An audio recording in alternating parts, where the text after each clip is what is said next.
Friends अभी हम लोग गैस्ट्रोइंटेस्टाइनल सिस्टम में हिस्ट्री टेकिंग देखते हैं फ्रेंड्स। ठीक है फ्रेंड्स, जो हिस्ट्री टेकिंग है ना हमारे गैस्ट्रोइंटेस्टाइनल सिस्टम में, उसका बहुत ही ज़्यादा इंपॉर्टेंस है यहाँ पे।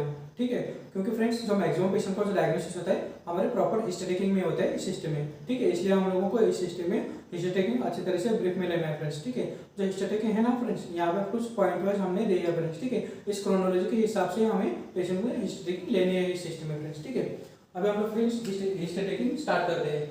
फ्रेंड्स जो हिस्ट्री टेकिंग में गैस्ट्रोइंटेस्टाइनल सिस्टम में सबसे पेशेंट की जो पेन जो सबसे जो मेन प्रेजेंटिंग कंप्लेंट रहती है ना फ्रेंड्स, जो यहाँ पे गैस्ट्रोइंटेस्टाइनल सिस्टम में सबसे जो मेन प्रेजेंटिंग कंप्लेंट रहते हैं पेशेंट को जो रहते हैं ना फ्रेंड्स, ये पेन इन एब्डोमेन है। ठीक है, जो प्रेजेंटिंग कंप्लेंट रहता है सबसे पहले पेन इन एब्डोमेन रहता है फ्रेंड्स, और मैक्सिमम पेशेंट में दिखाई देता है फ्रेंड्स। ठीक है, ये पेन इन एब्डोमेन जरा हम लोगों को कुछ क्रोनोलॉजी ऑफ ऑर्डर में देखना है फ्रेंड्स। ठीक है, ये पेन इन एब्डोमेन में क्या क्या देखना है हमें जरा हम लोग देख लेते हैं फ्रेंड्स। ठीक है, सबसे पहले फ्रेंड्स जो है ना पेन इन एब्डोमेन जो है पेशेंट को कब से है ये देखना रहता है फ्रेंड्स, इसका ड्यूरेशन देखना रहता है फ्रेंड्स। ठीक है, पेशेंट का जो पेन इन एब्डोमेन है सिंस कितने मतलब फॉर एग्जांपल पेशेंट का पेन इन एब्डोमेन है तो कितने आवर्स से है, कितने डेज से है, कितने मंथ से है, इसको हमें अच्छी तरह से देखना है फ्रेंड्स। ठीक है, फॉर एग्जांपल पेशेंट का पेन इन एब्डोमेन है फ्रेंड्स, समझो कि यस्टरडे से पेन इन एब्डोमेन है, मतलब पेशेंट को 24 आवर्स से पेन है फ्रेंड्स। ठीक है, लास्ट 24 आवर्स से पेन है, ये जरा सा मेंशन करना रहता है फ्रेंड्स। ठीक है, पेशेंट को पेन एब्डोमेन है तो उसका ड्यूरेशन मेंशन करना है। ठीक है, बाद में उसका फ्रेंड्स आता है पेशेंट का पेन इन एब्डोमेन है तो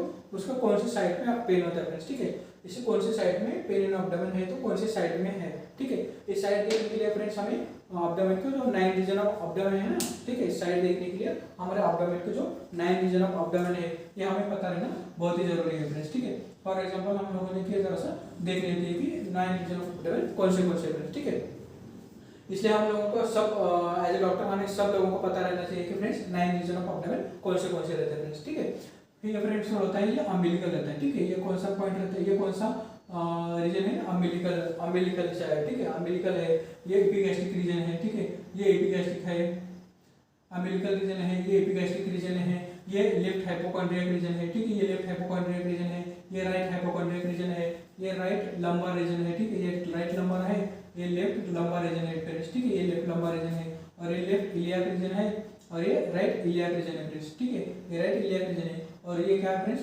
हाइपोगैस्ट्रियम है। ठीक है, ये क्या है, हाइपोगैस्ट्रियम है फ्रेंड्स। ठीक है, ये 9 रीजन ऑफ, इसलिए पेन इन एब्डोमेन पेशेंट का है तो इसके साइड देखने के लिए फ्रेंड्स हमें 9 रीजन ऑफ एब्डोमेन कौन से है ये देखना बहुत ही जरूरी होता है फ्रेंड्स। ठीक है, मैं फिर से एक बार रिपीट कर लेता हूँ। ये फ्रेंड्स जो है ना सबसे अंदर गए अम्बिलिकल रीजन है। ठीक है, अम्बिलिकल रीजन है, ये ऊपर का एपिगैस्ट्रिक रीजन है, ये लेफ्ट हाइपोकॉन्ड्रियक रीजन है। ठीक है, पेशेंट को ऐसे लेटा है तो ऐसा पेशेंट लेटा तो हमें ये लेफ्ट साइड उस टाइप में आता है ना। ठीक है, ये लेफ्ट हाइपोकॉन्ड्रियक रीजन है, ये राइट हाइपोकॉन्ड्रियक रीजन है, ये राइट लंबर रीजन है, ये लेफ्ट लंबर रीजन है, ये राइट इलियाक रीजन है, ये लेफ्ट इलियाक रीजन है, और ये हाइपोगैस्ट्रियम है। ठीक है फ्रेंड्स, इस 9 रीजन ऑफ एब्डोमेन के हिसाब से हमें पेन इन एब्डोमेन है तो किस एरिया में है तो हमें देखना रहता है फ्रेंड्स। ठीक है, फॉर एग्जांपल हम जो फॉर एग्जांपल देख लेते हैं कि ये पेशेंट को एब्डोमेन पेन है एपिगैस्ट्रिक रीजन में। ठीक है, एब्डोमेन पेन है जो एपिगैस्ट्रिक रीजन में है तो फ्रेंड्स यहाँ पे कौन से ऑर्गन्स आते हैं तो उसके हिसाब से हम लोग डिफरेंशिएट कर सकते हैं कि वहाँ पे कुछ डिसीज हो सकता है। फॉर एग्जांपल हो गया वहाँ पे गैस्ट्राइटिस हो गया, बाद में पैनक्रेटिस वगैरह हो गया,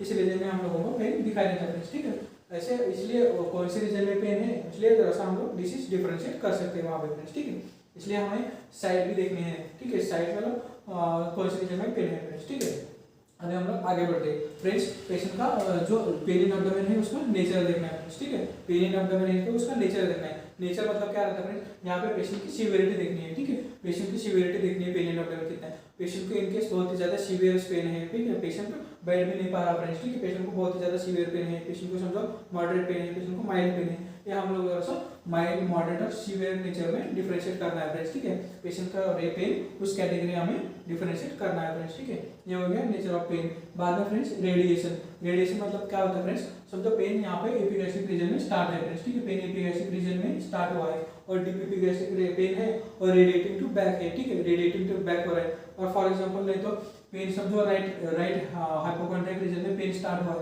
और पेन रेडिएट किधर होता है फ्रेंड्स, राइट स्कैपुलर रीजन में रेडिएट हो रहा है समझो, इसलिए ये रेडिएटिंग पेन वगैरह है ये भी देखना रहता है फ्रेंड्स। ठीक है, इसलिए इसमें क्या देखना रहता है कि पेन रेडिएट कहाँ पे हो रहा है ये भी देखना रहता है फ्रेंड्स। ठीक है, उसके हिसाब से हम लोग डिफरेंशिएट कर सकते हैं कि कौन सी डिसीज वगैरह हो सकते हैं फ्रेंड्स। ठीक है, बाद में उसको देखना है कि फ्रेंड्स रिलेशन टू मील देखना है। ठीक है फ्रेंड्स, रिलेशन टू मील देखना है। रिलेशन टू मील मतलब क्या होता है फ्रेंड्स, कई बार पेशेंट समझो खाना खाने के बाद पेशेंट को पेन इन एब्डोमेन स्टार्ट होता है फ्रेंड्स, ठीक है। पेशेंट को खाना खाने के बाद पेशेंट का दर्द स्टार्ट होता है, इसलिए कुछ अल्सर्स वगैरह रहते हैं, इसलिए हम लोग डिफरेंशिएट कर सकते हैं कि डिओडेनल अल्सर और गैस्ट्रिक अल्सर में हम लोग डिफरेंशिएट कर सकते हैं, या फिर पेनक्रेटिस वगैरह, ऐसे फ्रेंड्स हमें डिफरेंशिएट करना रहता है, इसलिए रिलेशन टू मील भी देखना रहता है फ्रेंड्स, ठीक है।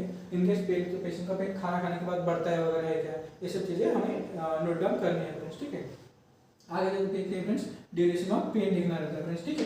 पेन इन एब्डोमेन है तो उसका ड्यूरेशन ऑफ पेन भी देखना है फ्रेंड्स, ठीक है। मतलब पेन रहता है तो कितनी देर तक पेन रहता है, कंटिन्यूस टाइप ऑफ पेन है या कुछ देर तक पेन, ये कुछ एपिसोडिक में नेचर में आता है, ये सब चीज़ें भी हमें नोट डाउन करने रहता है फ्रेंड्स, ठीक है। ड्यूरेशन ऑफ एब्डोमेन समझो पेन इन एब्डोमेन है तो कितने मिनट तक रहता है, फ्यू मिनट्स के लिए रहता है या हावर्स के लिए रहता है, कंटिन्यूस टाइप ऑफ पेन है उसके इसलिए ये भी देखना रहता है फ्रेंड्स, ठीक है। उसका ड्यूरेशन ऑफ पेन भी मेंशन करना रहता है फ्रेंड्स, ठीक है।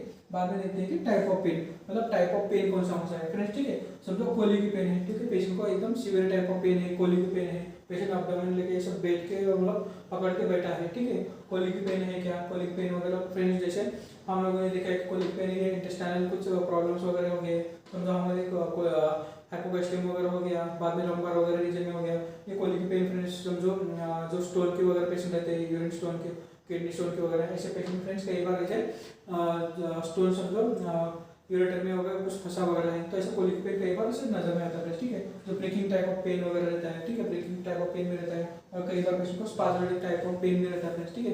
गैस्ट्रोएंटेराइटिस वगैरह हो गया, ऐसे पेशेंट में कई बार कैसे स्पाज्मेटिक टाइप ऑफ पेन भी हमें दिखाई देते हैं, इसलिए सबसे पहले हमें कोलिक पेन है क्या, ब्रेकिंग टाइप का पेन है क्या, स्पाज्मेटिक टाइप ऑफ पेन है क्या, ये सब पेन ये डिफरेंशिएट करना रहता है, ठीक है। उसके हिसाब से हमें सोचना भी पड़ता है कि कौन सा पेन और उस हिसाब से कौन सी डिजीज वगैरह हो सकते हैं, ठीक है। बाद में इसमें सबसे पहले दूसरा पॉइंट क्या था फ्रेंड्स, उसके कुछ एसोसिएटेड सिम्टम्स वगैरह है क्या, ठीक है। पेन इन एब्डोमेन है पेशेंट को, उसके एसोसिएटेड कुछ सिम्टम्स है या फिर फॉर एग्जांपल उसमें एब्डोमेनल डिस्टेंशन वगैरह है क्या, ठीक है। पेन इन एब्डोमेन है विद एब्डोमेनल डिस्टेंशन है और विद वोमिटिंग वगैरह है, तो फ्रेंड्स ऐसे केसेस में फॉर एग्जांपल ऐसा इंटेस्टाइनल ऑब्स्ट्रक्शन वगैरह हो गया, ऐसे केसेस में फ्रेंड्स कई बार ऐसे कुछ उसके एसोसिएटेड सिम्टम्स भी दिखाई देते हैं फ्रेंड्स, ठीक है। इसलिए हम लोगों को ये प्राइमरी डायग्नोसिस कर सकते हैं कि इसका ये हो सकता है फ्रेंड्स, ठीक है। इसलिए ये सब चीज़ें भी देखना रहता है फ्रेंड्स, ठीक है। इसलिए जो फ्रेंड्स जो पेन इन एब्डोमेन में जैसे मैंने पॉइंट बताया ना, ये अच्छे धीरे धीरे से पेन ये हमें पॉइंट देखना रहता है फ्रेंड्स, ठीक है। हम लोग जरा सा फ्रेंड एक फॉर एग्जाम्पल देख लेते हैं, ठीक है। फॉर एग्जाम्पल एक पेशेंट को एक समझो देख लेते हैं कि पेन इन एब्डोमेन कैसे डिफरेंशिएट करते हैं फ्रेंड्स, ठीक है। फ्रेंड्स जो समझो पेशेंट है 26 इयर्स मेल पेशेंट है फ्रेंड्स, ठीक है। 26 इयर्स मेल पेशेंट हमारे पास आता है ओपीडी लेवल पे, ठीक है। पेशेंट का समझो पेन इन एब्डोमेन है, पेन इन एब्डोमेन है, ठीक है। पेन इन एब्डोमेन सिंस कहाँ कितने दिन से है, ठीक है। Pain in abdomen since 4 hours से है, ठीक है। Pain in abdomen since 4 hours से, फॉर एग्जांपल देख लेते हैं फ्रेंड्स, ठीक है। समझने के लिए जरा से एग्जांपल देखना बहुत जरूरी है फ्रेंड्स, ठीक है, कि हम लोग उसका डायग्नोसिस कैसे करते हैं फ्रेंड्स, ठीक है। फॉर एग्जांपल पेशेंट का पेन समझो है 4 आवर्स से कंटिन्यूस 4 आवर्स से पेन है पेशेंट को, ठीक है। उसका साइड कौन सा है पेशेंट का, समझो साइड एपिगैस्ट्रिक रीजन में पेशेंट को पेन हो रहा है फ्रेंड्स, ठीक है। एपिगैस्ट्रिक रीजन में पेन हो रहा है और 4 आवर्स से है फ्रेंड्स, ठीक है। बाद में उसका नेचर देखते हैं, नेचर कैसा है friends, severe type of pain हो रहा है समझो, ठीक है। पेशेंट को पेन कैसा सीवियर पेन हो रहा है एपिगैस्ट्रिक रीजन में और कितने दिन से फ्रेंड्स 4 आवर्स से हो रहा है फ्रेंड्स, ठीक है। बाद में हम लोग देखते हैं उसका रेडिएशन देखते हैं फ्रेंड्स, ठीक है। फ्रेंड्स समझो पेशेंट का रेडिएशन पेन कैसा है एपिगैस्ट्रिक रीजन में, ठीक है। डीप एपिगैस्ट्रिक पेन है, रेडिएटिंग टू बैक है, ठीक है। रेडिएटिंग टू बैक पेन है, ठीक है। रेडिएटिंग टू बैक है, समझे फ्रेंड्स, ठीक है। पेशेंट का कैसा है पेन इन एब्डोमेन पेशेंट हमारे पास लेके आया है, उसका 4 आवर्स से कंटिन्यूस पेन है, एपिगैस्ट्रिक रीजन में है और सीवियर टाइप ऑफ पेन है और यहाँ पे रेडिएटिंग टू बैक है, ठीक है। डीप एपिगैस्ट्रिक पेन है और रेडिएटिंग टू बैक है, ठीक है। और इसका रिलेशन टू मील मतलब पेशेंट को खाना खाने के बाद पेशेंट को दर्द बढ़ता है फ्रेंड्स, ठीक है। रिलेशन टू मील पेशेंट को खाना खाने के बाद दर्द बढ़ता है फ्रेंड्स, ठीक है। रिलेशन टू मील हो गया, बाद में उसका ड्यूरेशन ऑफ पेन देखते हैं फ्रेंड्स, ठीक है। ड्यूरेशन ऑफ पेन में friends continuous type of pain है फ्रेंड्स, ठीक है। कंटिन्यूस टाइप ऑफ पेन है पेशेंट को, ठीक है। बाद में उसका टाइप ऑफ पेन देख लेते हैं, टाइप ऑफ पेन में पेशेंट को कैसा फ्रेंड्स एकदम कोलिक पेन है फ्रेंड्स, ठीक है। वो एकदम कोलिक पेन है पेशेंट को, ठीक है। बाद में देखते हैं कि फ्रेंड्स एसोसिएटेड सिम्टम्स कुछ है क्या, पेशेंट का एसोसिएटेड सिम्टम्स समझो वोमिटिंग है, ठीक है। पेशेंट का एसोसिएटेड सिम्टम्स क्या वोमिटिंग है फ्रेंड्स यहाँ पे, ठीक है। उसमें बाद में फ्रेंड्स नॉक्चरनल फ्रीक्वेंसी वगैरह देखने रहते हैं पेशेंट को, समझो नाइट में पेन वगैरह होता है ये भी देखना रहता है, ठीक है फ्रेंड्स। ऐसे समझो पेशेंट को हम लोगों ने अच्छी तरह से देख लिया फ्रेंड्स, ठीक है। कैसा कैसा पेशेंट है हमारे पास 26 इयर्स मेल पेशेंट है, ठीक है। समझो 26 इयर्स मेल पेशेंट है, वहाँ पे मैंने हमने देखा कि 4 आवर्स से कंटिन्यूस पेन है उसको, ठीक है। डीप एपिगैस्ट्रिक पेन है वहाँ पे और सीवियर टाइप ऑफ पेन है और रेडिएटिंग टू कैसे बैक है, deep epigastric pain radiating to back है और खाना खाने के बाद पेशेंट को दर्द बढ़ता है फ्रेंड्स, ठीक है। और पेशेंट का कैसे कंटिन्यूस टाइप ऑफ पेन है, और पेन टाइप्स ऑफ पेन जैसे कोलिक टाइप ऑफ पेन है फ्रेंड्स, ठीक है। और एसोसिएटेड सिम्टम्स क्या वहाँ पे वॉमिटिंग वगैरह है, ठीक है। ये सब पेन एंड एब्डोमेन वगैरह से कंप्लीट प्रॉपर्ली हम लोग ले लिया तो फ्रेंड्स हमारा प्राइमरी डायग्नोसिस क्या होना चाहिए फ्रेंड्स, ठीक है। प्राइमरी डायग्नोसिस हमारा होना क्या चाहिए फ्रेंड्स, एक्यूट पैनक्रियाटाइटिस होना चाहिए फ्रेंड्स, ठीक है। पेशेंट का डायग्नोसिस क्या होना चाहिए फ्रेंड्स, हमारा एक्यूट पैनक्रियाटाइटिस होना चाहिए फ्रेंड्स, ठीक है। ये प्राइमरी डायग्नोसिस पे हम लोग पहुंच जाते हैं कि ये पेशेंट का पेन एक्यूट पैनक्रियाटाइटिस तो नहीं, तो फिर हम लोगों के प्रॉपर हिस्ट्री टेकिंग में ये पता चल रहा है कि एक्यूट पैनक्रियाटाइटिस का पेशेंट हो सकता है। इसलिए जब उसको कंफर्म करने के लिए हम लोग उसको कुछ लैब इन्वेस्टिगेशन वगैरह करवा लेते हैं फ्रेंड्स, जो लाइपेज वगैरह अमाइलेज वगैरह जो पैनक्रियाटिक एंजाइम्स वगैरह, ठीक है, लाइपेज अमाइलेज वगैरह, ठीक है। ये लाइपेज अमाइलेज वगैरह करने के बाद हम लोग को कंफर्म डायग्नोसिस हो जाता है कि हाँ पेशेंट को पैनक्रियाटाइटिस है फ्रेंड्स, ठीक है। इसलिए हम लोगों को प्रॉपर हिस्ट्री टेकिंग लेनी है फ्रेंड्स, ठीक है। ये प्रॉपर हिस्ट्री टेकिंग में आधे पॉइंट हमारे क्लियर हो जाते हैं और हम लोगों को सब ठीक जो रेडियोलॉजिकल हो गया, जो लैब इन्वेस्टिगेशंस हो गए, हमारे सपोर्टिव डायग्नोसिस के टूल पे होते हैं फ्रेंड्स, ठीक है।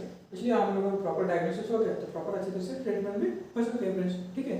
इसलिए जो पॉइंट वगैरह है इस क्रोनोलॉजी के हिसाब से अच्छी तरह से फ्रेंड्स देखना रहता है फ्रेंड्स, ठीक है।